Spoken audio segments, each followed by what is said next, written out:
Okay, good evening. This is the regular meeting of the Eureka Springs Parks and Recreation Commission, Tuesday, June 15th, 2021. Call the meeting to order. Dave, would you call roll? Absolutely. So Scott Miskell, Interim Director. Here. Sue Hubbard. Here. Kevin Rulli, Chair. Here. Carmen Burden. Here. And Dave Hartman, here. Okay, we have a quorum.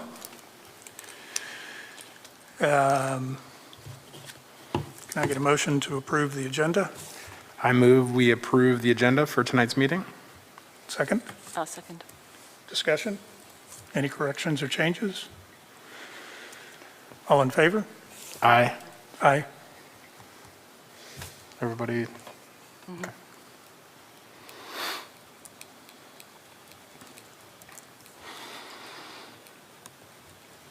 Okay, do we have any public comments?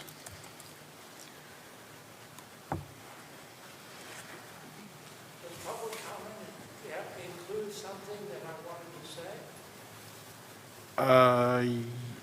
Include something that you would want to say? Yes. I mean, is it about something you're saying or something No, I mean, anything is open. You have 3 minutes. Thanks a lot. I think this gentleman is probably first. Yeah. Or not.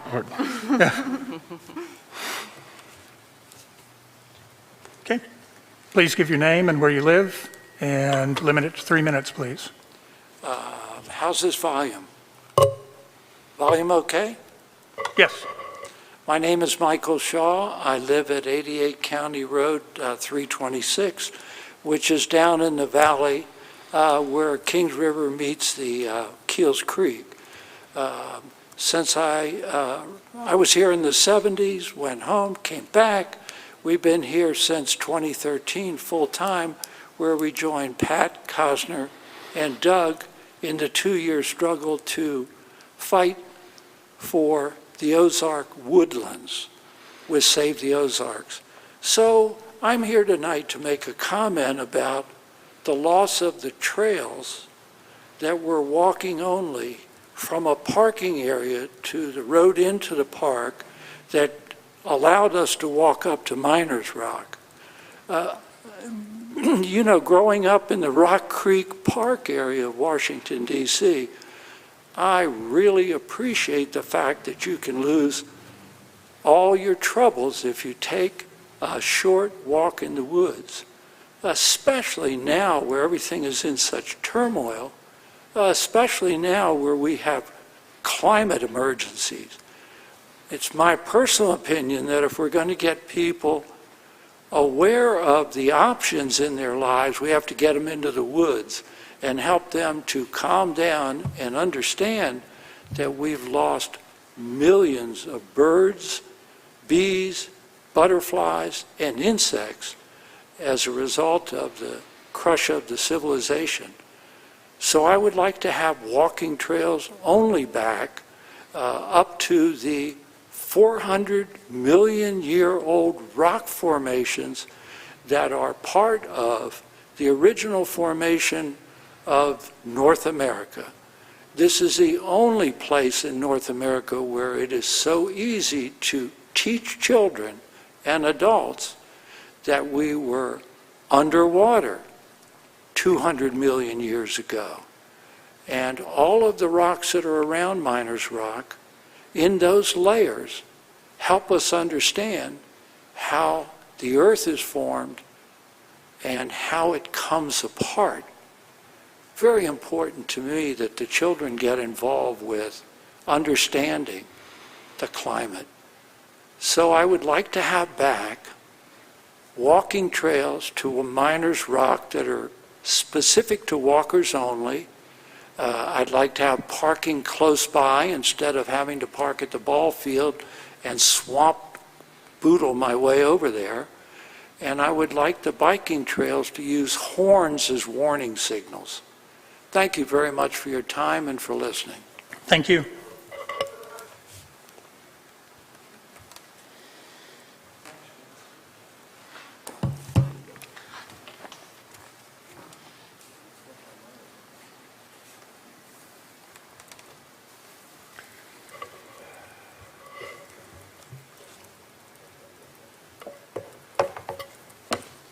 Good evening. Evening, Chris. Here they are. Okay.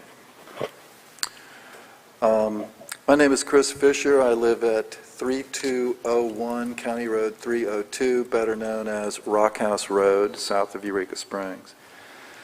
I'm here tonight to express my support for the opportunity before this commission to engage the services of Sandy Formica and the Watershed Conservation Resource Center, Incorporated, through their proposed contract for working to improve the water quality of Leatherwood Creek and Lake Leatherwood and our largest park asset, Lake Leatherwood City Park. I've long heard of Sandy's work in nearby Washington and Benton counties and have hoped one day to not only meet with her, but to hopefully see how she might help Eureka Springs and our troubled waters.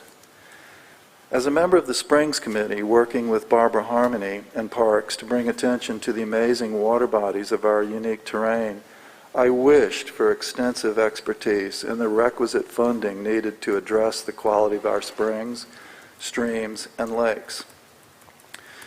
In meeting recently with Sandy David Renko, Scott Miskill, and Kevin Ruley, I've strengthened my realization of just how important it is for our community to attend to the gem we have in our midst, the waters flowing through the nearly 1,700 acres of land in LLCP.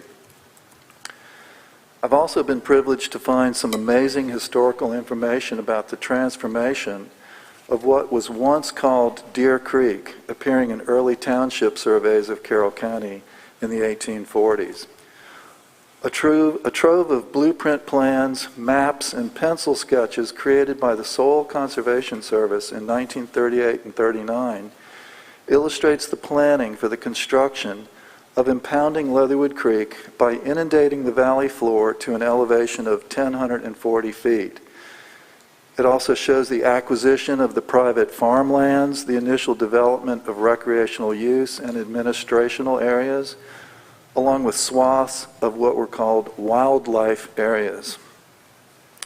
There are indications for tree plantings for 300 acres, 15 miles of fire control trails, 3 spring improvements, cabins, boathouses, picnic areas, a swimming beach, and many of the amenities we still see in the LLCP National Register Historic District.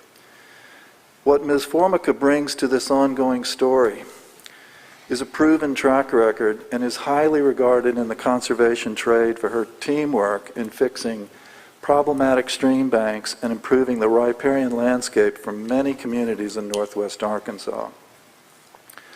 I first saw this on a trip to visit Gully Park and Neokasa Creek as Bruce Levine and I were working together on an Arkansas Urban and Community Forestry grant. This will take one more minute. That's okay. On a forestry grant to work on Leatherwood Creek by the ball fields.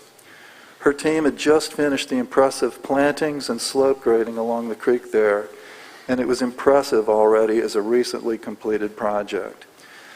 I'm hoping in your discussion and consideration of this proposed expenditure tonight that you will understand how vital this proposal is to the future of the park and move forward to restore the highly valuable quality of Lake Leatherwood's ecology and this important aquatic environment. Thank you. Chris Fisher. Thank you, Chris.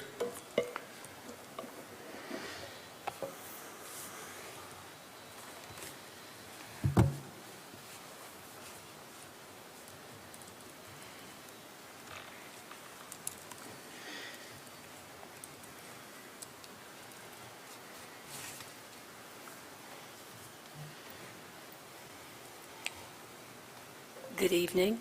Good evening, I'm Pat Koshner. I live at 512 County Road 2663, just north of Eureka Springs. And I want to share with you something that I have already shared with Scott, which is my experience of having the Arkansas Game and Fish team come and trap and dispose of the hogs that were running through my place. I've never seen such a well choreographed series of actions in my life, really, of that kind. young man showed up, after I called, the young man showed up, I think on July 21st, threw out bait where I told him I had seen the pigs and set up a game camera. And that after he left, the pig showed up and he saw it on the camera. He showed up, he and his partner showed up the next morning with a trap that was on its own trailer, disassembled, and set up the trap in half an hour, had it set, put up 2 more game cameras, and departed. They were gone by noon. And at 5:30, they saw the pigs came in. They triggered the trap, and then they showed up the next morning and backed their truck up to the trap. And one of the gentlemen, who clearly was an expert shot, got in the back of the truck with a rifle with a silencer and shot 23 pigs. There was no screaming. There were no spasms.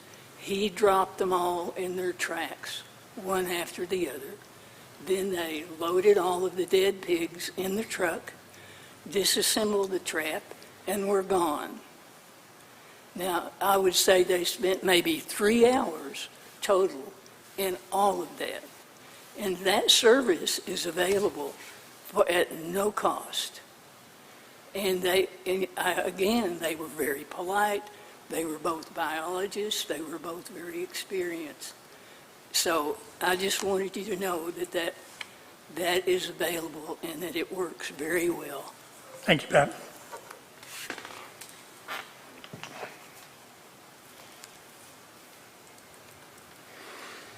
Any other comments?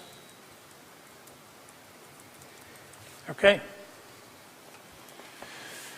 Chairman's comments. I don't have a great deal. I just want to recognize the work that Scott and his team are doing. We're making some real progress on a number of items. The reconstruction of the pavilion is well in progress at this point in time, and should be complete, at least the frame and the stonework, within a month, Yes. right?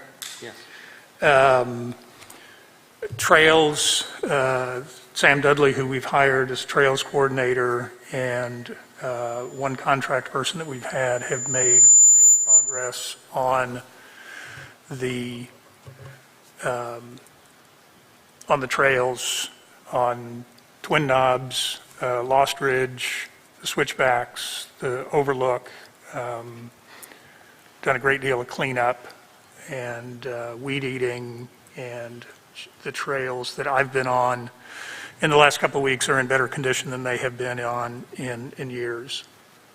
I know Scott has we've been working on getting testing done, boring tests done in Basin Park to determine the extent of the work that we're going to need to do there to solve the settlement issues. That is going to take place tomorrow morning, and hopefully be able to wrap it up in a single day and get things opened back up.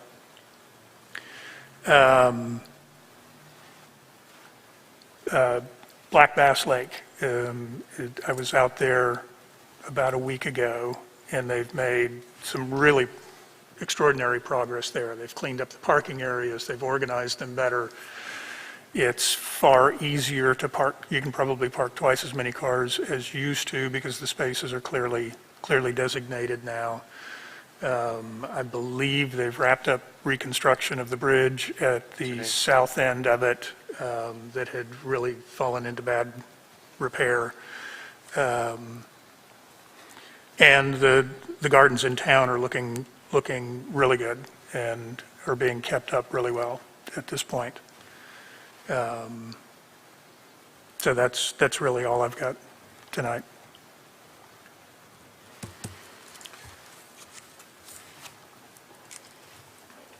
Ready for director's report? Yep.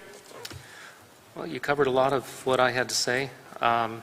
The pavilion at Lake Leatherwood City Park is actually looking really good. I went down there this afternoon to take a look at it, and I've seen Sal's work before and knew what to expect, and I wasn't disappointed. So they're cutting those timbers now. They're huge, and the work that they're doing is just amazing. The only thing I'll add about the black bass work is we did add a porta potty there, which I'm sure a lot of people will be happy to see, and a couple of the picnic tables that were falling apart have been replaced with brand new ones. It's been over the last month or two. The Basin Park core sampling was mentioned. That should start around 9 o'clock tomorrow. We're going to try to get there around 8 to cordon the area off. It should be minimal disruption for any sort of traffic, but a good half or so of the park is going to have to be closed off, so it'll be a little bit of an inconvenience, but I think, as most of you know now, there was some collapse underneath in actually a couple of areas, but we have a grant to fix the stonework underneath the fountain, and we can't do that without engineering a resolution to this collapse. So it's necessary. It's the only way that we're going to keep that fountain from continuing to sink. So core sampling starts tomorrow. We've done a huge amount of weed eating and trail maintenance on all the trails. There's also been, we've contracted to have the maps redesigned, maps and brochures redesigned. The Trailblazers are going to work on designing signs and kiosk program for all the trails out at Lake Leatherwood. Wolf Tree Service is one that I've mentioned over the last couple of times. Been trying to pin them down on a date, and things have been very busy. There were a couple of trees that have been authorized to take down, including a big black gum in Basin Park. They'll also do the grinding of the stumps from trees that have been previously removed in Basin Park, so we can start using those beds for, well, we'll plant other trees, but we'll be able to then plant flowers and whatnot as well. I do thank Pat Costner for the name and number of the gentleman from Game and Fish who helped her out, and I do have a call into him, and I'm sure he's going to be a big help one way or another. So hope to hear from him perhaps tomorrow. I do want to say that we do have all the local approvals for the fireworks for 4th of July, but we're still waiting on the final approval from the state fire marshal. The company that puts on the demonstration is the one that applies for that. I spoke with them a couple of days ago, and they said that they had answered all the fire marshal's questions to his satisfaction, and they expected a approval. I have not seen it yet, but fireworks should be on for the 4th of July. The Watershed Conservation Resource Center contract that is before us this evening just goes to our commitment to improve and maintain the quality of the water and to take a special planning approach to everything that we've been doing out there at Lake Leatherwood City Park. I think that's something that we've all more or less agreed that we need to tap the brakes and do some planning, get some documentation of where we really need to go with some of the things that we're doing out there. And I think that that's an important first step to reaching a comprehensive master plan for the park out there. And finally, the shuttle revenue is just doing great. We, in just 3 months that the program's been in place, our net income was almost $16,000, and that doesn't include the $4,500 that went to the principal portion of the loan. So we actually would have netted over $20,000, and that's just in those 3 months. That comes from previous years where we were in the red. So I look at, or look for continued improvement along those lines. Thank you. Thank you, Scott. Committee reports. Trails? No. Nothing. The Finance Committee hasn't met because we don't have complete second quarter yet. Okay, old business, none. So new business.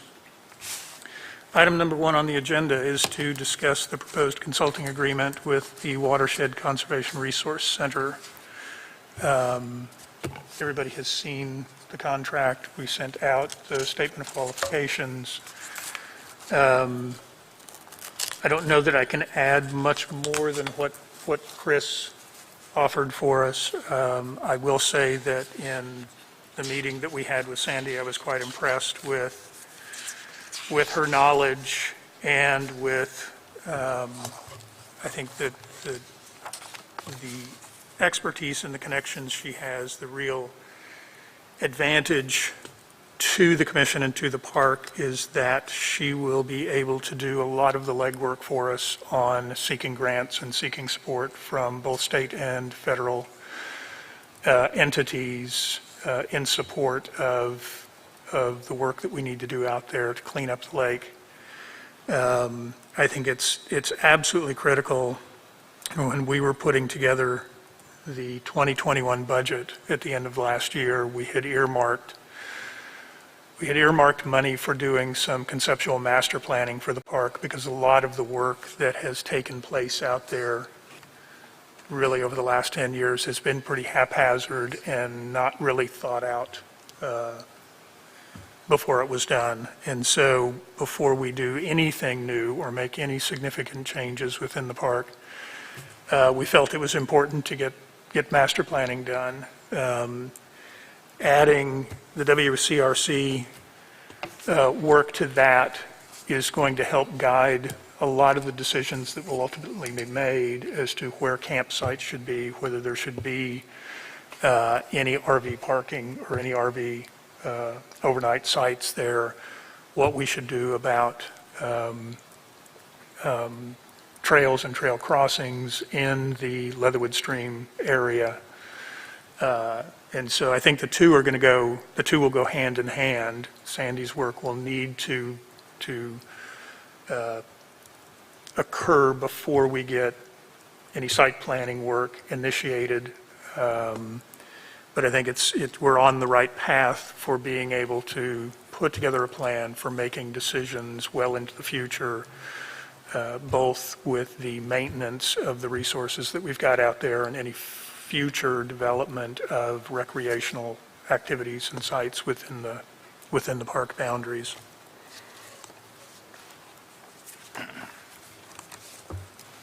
So can I get a motion on approving the WCRC contract?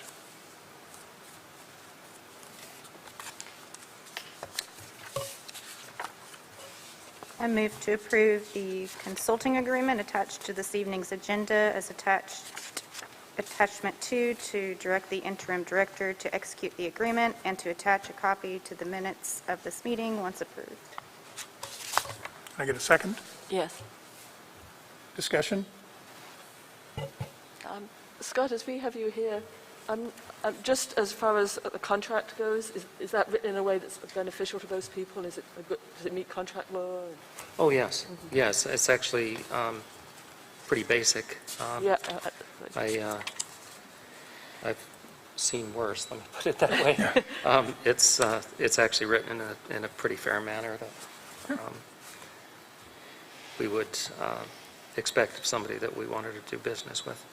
Yeah, and I think it's worth noting that even she said that typically when she writes a contract like this, you'll notice I think it was for an 18-month period. The $10,000 is her estimated fees, and because her group is set up as a nonprofit and they do have donors that support them, this is really to cover her expenses as she initiates this work and starts doing the searches for the state and federal agencies to come in and help us on this. So typically, the way this works is that fairly early on, she'll be able to identify grant sources that will not only cover the work that we're doing, but cover her expenses from that point on. So this is intended as a not-to-exceed number, and she will bill against that until we have the funding source to cover the project in its entirety. And the contract mentions an hourly rate. Do we know what that rate is? Did she give us an hourly rate? She did.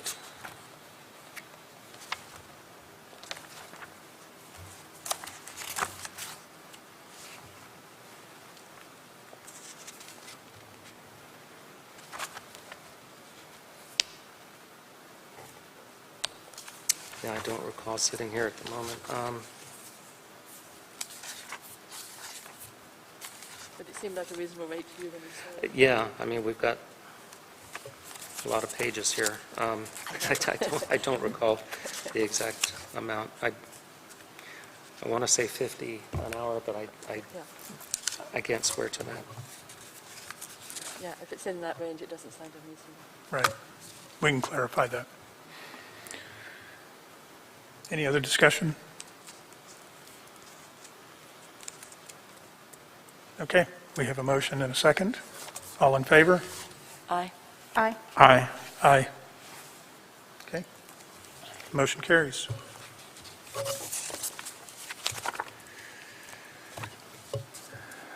Okay, item number 2 is discussion around the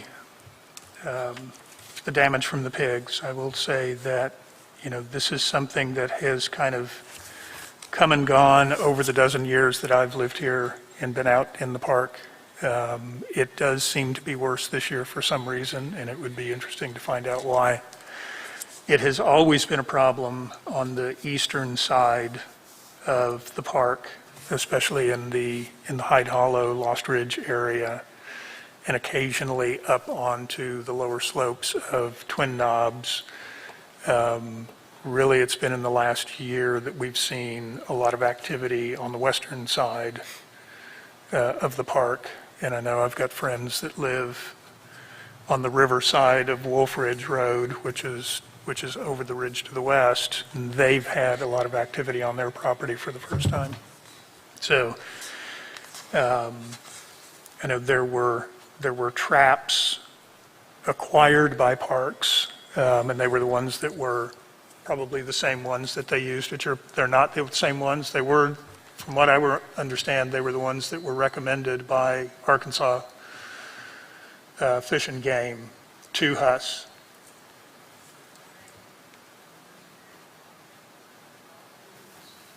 I'm sorry, I can't hear you, Pat.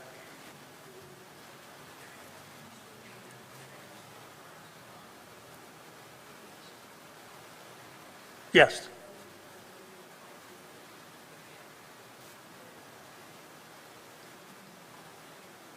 Okay. Well, these were apparently recommended to Huss by Arkansas Fish and Game. The problem with them is they're not terribly portable, and I was shocked at what the cost of those things were, and the ongoing cost, because we pay a fee to the company for the software and a fee for the cellular service to them. Scott and I met today, right after he got off the phone with you, and we've discussed that he's going to pursue conversations with Arkansas Fish and Game to see what they can do.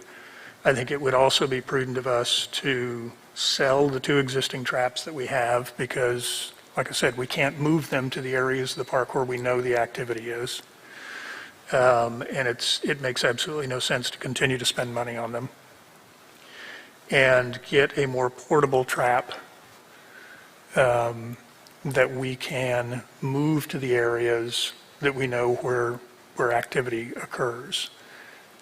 If we can get Arkansas Fish and Game to come in and address the issue as a whole in the park, and this isn't going to be a single herd of pigs. They don't move from one side of the park to the other in that amount of time.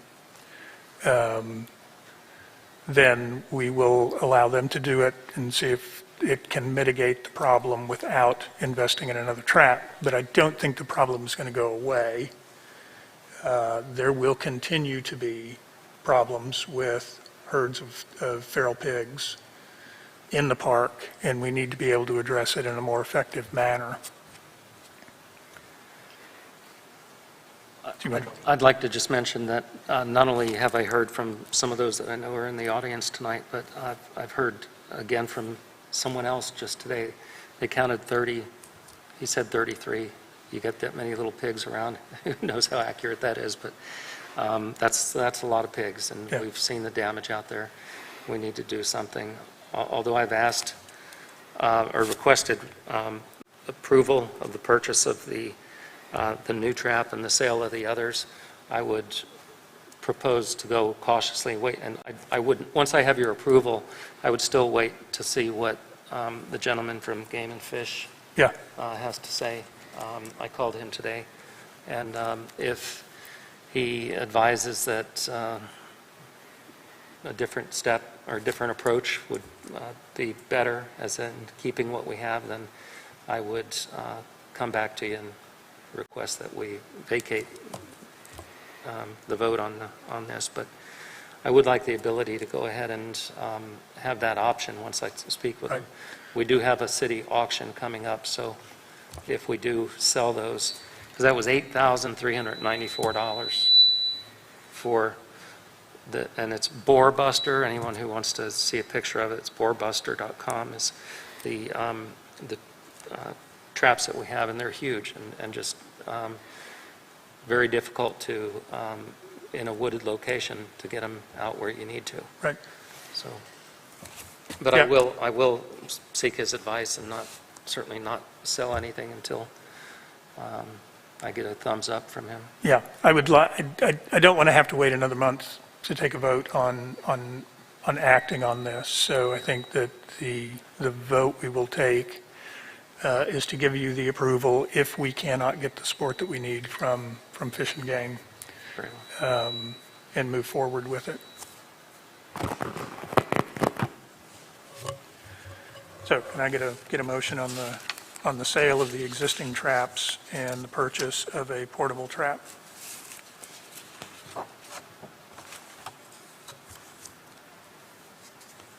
I motion to authorize the interim director to purchase one pig rig trap and to sell the 2 existing pig traps at the next city-conducted auction or through other appropriate means.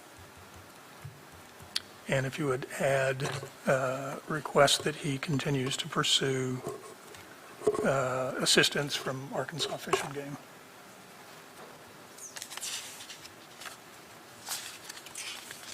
Okay, can I get a second? I'll second the motion. So just to be clear, Carmen, could you state the second portion of that? with the- Okay, Arkansas, how would I phrase Direct Scott to Direct- pursue. Direct Scott to pursue help from Arkansas Fish and Game with the removal of the hogs.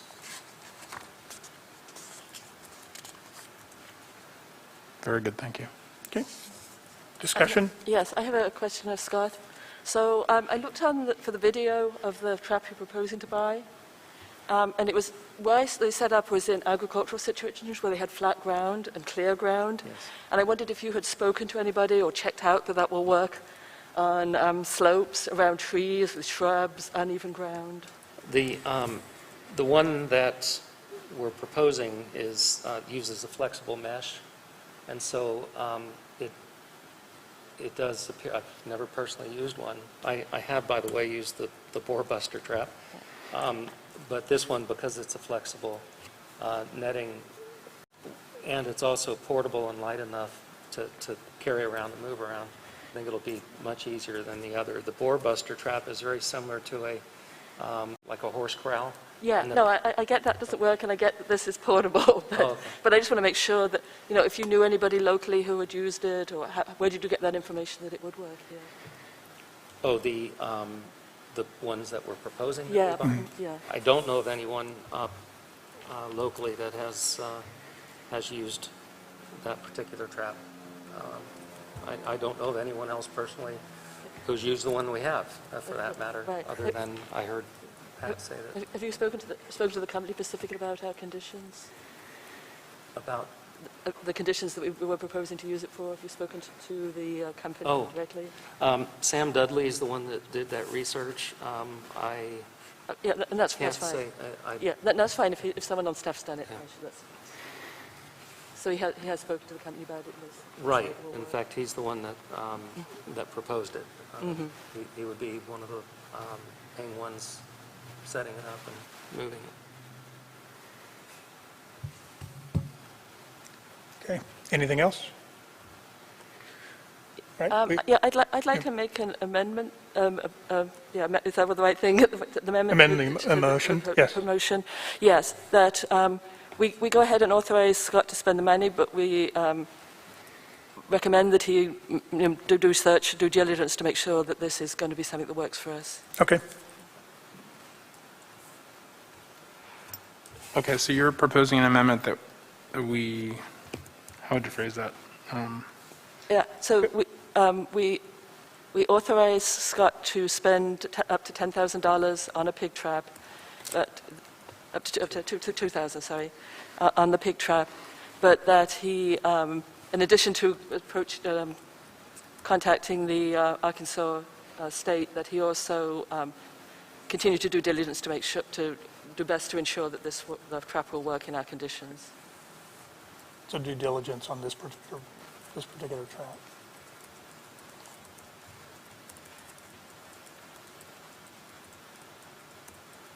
Okay. I think since it's Carmen's motion, does she need to agree to that amendment? No, I'm not really quite sure we need how a to- second for the amendment. Okay. Well, I'll second the amendment to the motion. Okay, all in favor? Aye. Aye. Aye. Motion carries.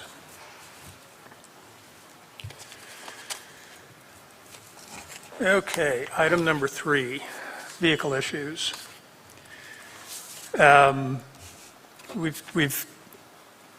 Scott and Dave Renko and I have spent quite a bit of time over the last several weeks, if not months, discussing the vehicles, both vehicles that we have that we really don't have enough use for to justify owning them,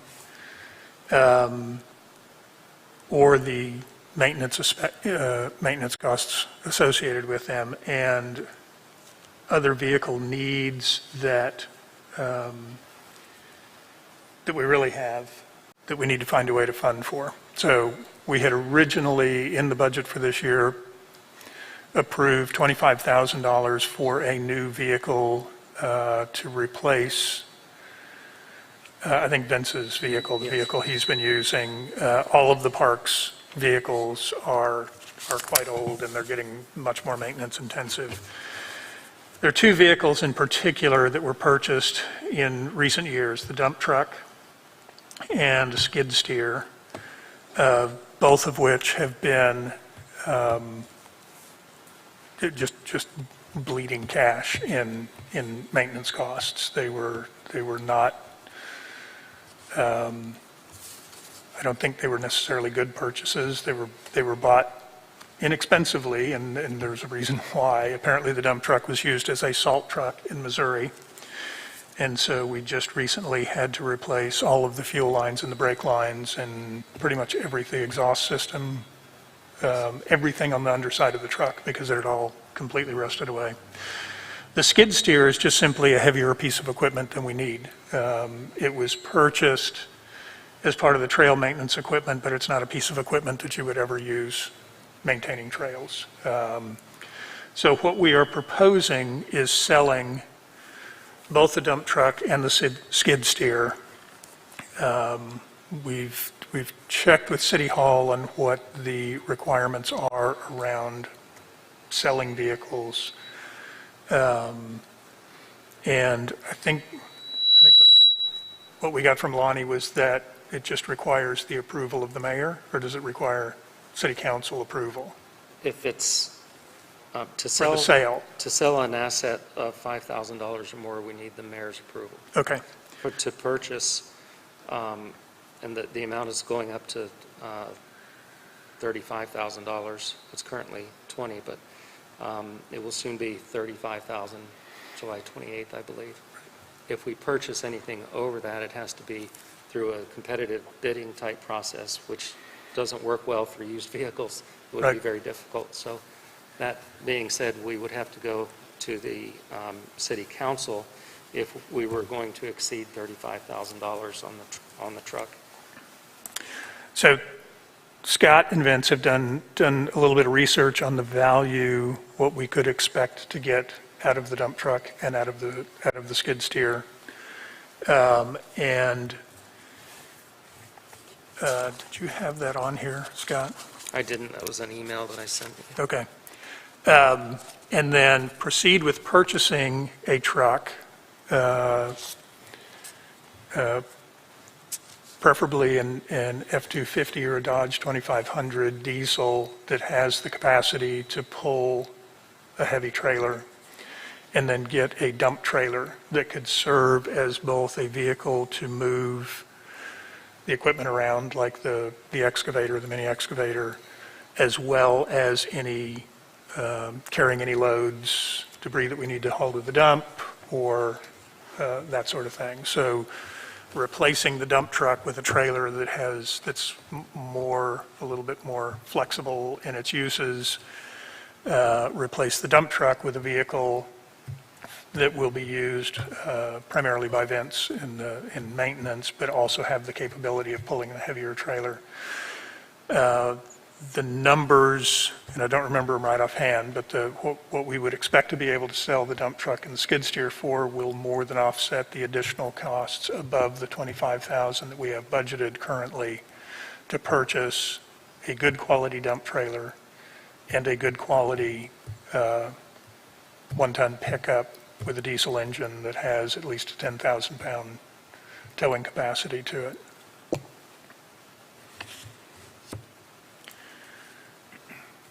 So,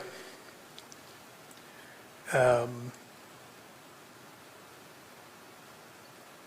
I could get a motion on the sale of the vehicles, and I think Scott in here has a $40,000 cap on the replacement truck. I would rather see that be $35,000.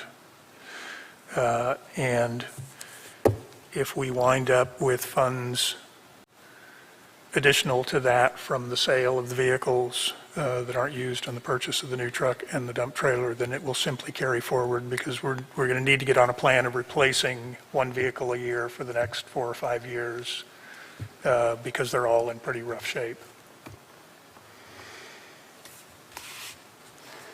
So if I could get a motion? So could you repeat that last part? You're suggesting a cap of $35,000 for the new vehicle, For the new vehicle instead of 40. 40,000. Right. Okay.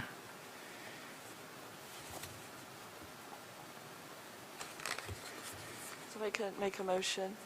I move to authorize the interim director to sell the following 2 items: a 2004 F550 dump truck, VIN 1FDAF57P64EA78242, and a 2006 Bobcat T190 skid steer, serial number 531613140. The proceeds of these sales will be used firstly to fund purchase of the work truck, secondly to fund the purchase of the dump trailer, and lastly, any remaining funds will be held in reserve for possible purchase of a vehicle in 2022. I move to upgrade the maintenance vehicle identified for purchase in the 2001 budget, allowing a cap of $35,000, and to authorize the purchase of the dump trailer for a sum not to exceed $10,000. And I move to direct the interim director to seek City Council and/or approval for purchase of the truck if the cost is $35,000 or more. Okay, can I get a second? I'll second. Wait, can I So just that last part Yeah, doesn't I quite make have this sense. in writing, I can give it to you. Okay. That last I just, portion to did- seek city council and/or approval. And approval for the purchase. Oh, it should be city council or mayor's approval. We weren't sure exactly. So it should be mayor's approval? Oh, okay, yeah. No, that would actually be city council, but I believe that last So sentence so would just become, city, so remove this, should we just strike out the and/or? Yeah, in reality, doesn't it become moot since you've only authorized to purchase up to 30? unless we can't find a suitable vehicle. It's just a challenge. Okay, so let me just read it back. I move, the last part, I move to direct the interim director to seek city council approval for the purchase of the truck if the cost is $35,000 or more. Does that make sense to us? Okay.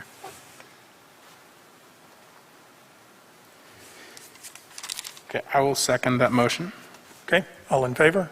Aye. Aye. Aye. Okay, motion passes.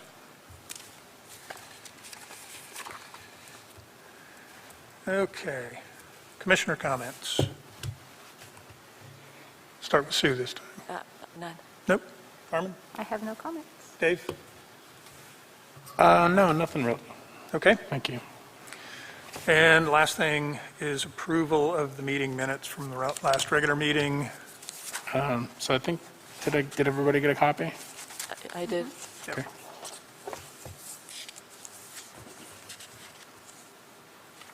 And this has, So, this has what the bank needs Yes. for our online access, yes, right? and so I think the way that this was structured, Scott, you were going to attach, there's 2 letters that need to be attached to this. So we'll approve it, Kevin will sign it, and we'll attach the letters that we approved at the last meeting, Yes. and then provide that to the bank. Okay.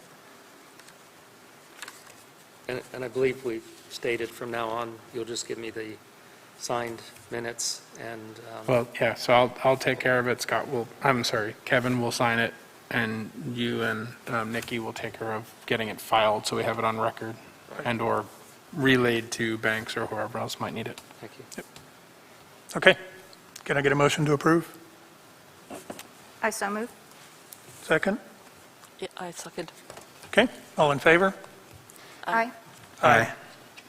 Okay, motion carries. All right. That's it. Can I get a motion to adjourn? I move that we adjourn the meeting. Second? I'll second. All in favor? Aye. Aye. Okay, motion carries, meeting adjourned. Thank you. Thank you, everyone.